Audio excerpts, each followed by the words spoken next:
What's up, ladies and gentlemen, it's me, Daryl. After hearing that the new Tom Clancy IP, The Division, was releasing its open beta, I said to myself I would play it as it's been one of the games I've been most excited for since its announcement back in 2013, in which was the also year that Tom Clancy himself had passed away.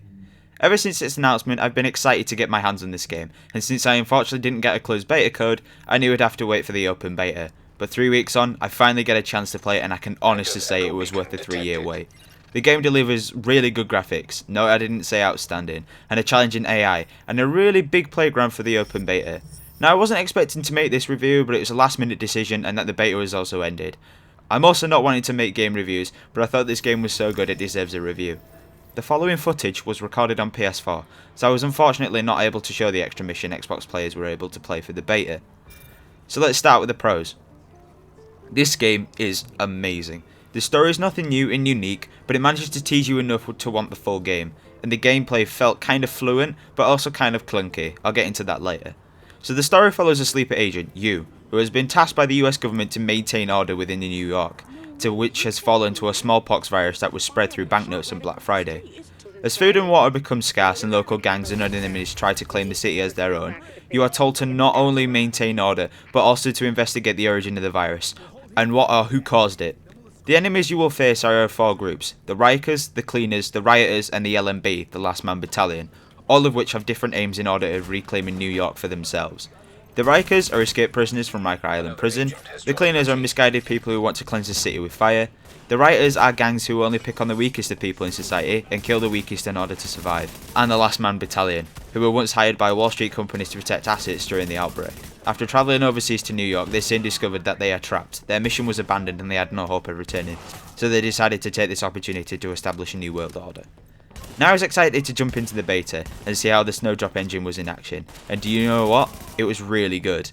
It was really clear and it gave the look of slightly being realistic. It's a shame that they downgraded the graphics for PC, as the previous E3 demonstrated how far and deep they could go into detail, but overall it's very good.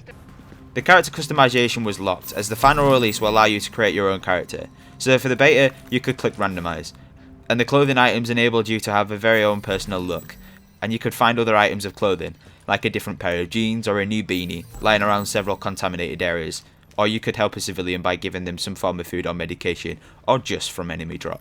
The gun customization was very simple, but could allow you to rock out with a different look or mod, allowing each gun to play differently from your previous modification.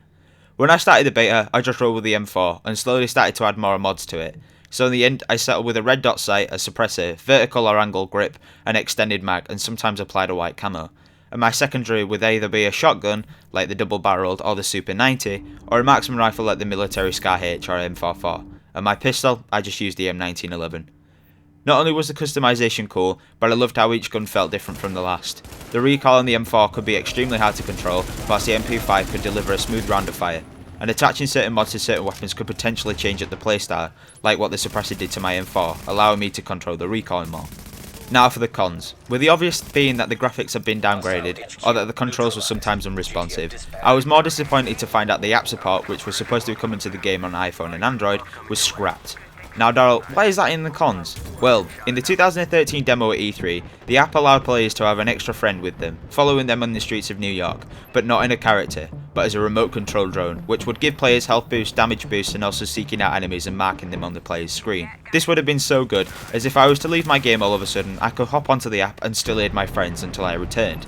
This was unfortunately scrapped as of last year, when a Ubisoft official stated to IGN that it created an imbalance. I can see where they're coming from, but it still really upsets me knowing that it will not be in the final release. Like I mentioned before, I felt the controls were sometimes unresponsive and clunky. Either the delay my character had when I decided to change direction, or when I wanted to use my pistol, which was double tap triangle on PlayStation or Y on Xbox. It wouldn't sometimes allow me to pull out my pistol, forcing me to sometimes reload in awkward situations, like when you've run out of bullets in both guns and the enemy is still standing. Which also gets me onto my other point, which is the fact that the enemies are nicknamed bullet sponges, and I can see why. It would sometimes take me up to 2 full clips in my M4, a full clip from my Scar H and my M1911, whenever that decided to open, in order for me to at least reduce his armour or his health by like a quarter. Now I'm not saying I'm a bad player, but I'm also saying I'm the best, but everyone who could play it could at least agree with me to that at some extent. But nonetheless, I thought it was fun for our group to work as a team and strategically plan our attacks out carefully, and that we had the freedom to tell each other who was needed where, and what they were required to do in order to help out a teammate.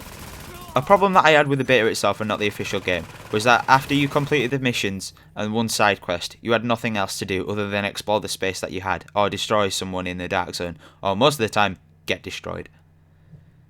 Now the dark zone was fun, only if you were in a group. Why? Because if you went on your own, oh boy, prepare to be annihilated. And also trust no one, literally, trust no one. It was mostly frustrating in the dark zone, but with the final release and 4 more dark zone areas to explore, I think it'll be okay. So anyway, that's my opinions on the game, and with that, I'm going to give it an 8 out of 10, as the game performed really well for the beta and gave us an insight as what was to come for the final release, and I'm really excited to play. But it's also an 8 for the fact that some of the controls were unresponsive and that the enemies could eat all your ammunition. That's my review on the Division beta. Hope you pre-ordered because I can't wait to meet you in the dark zone. Daryl, out.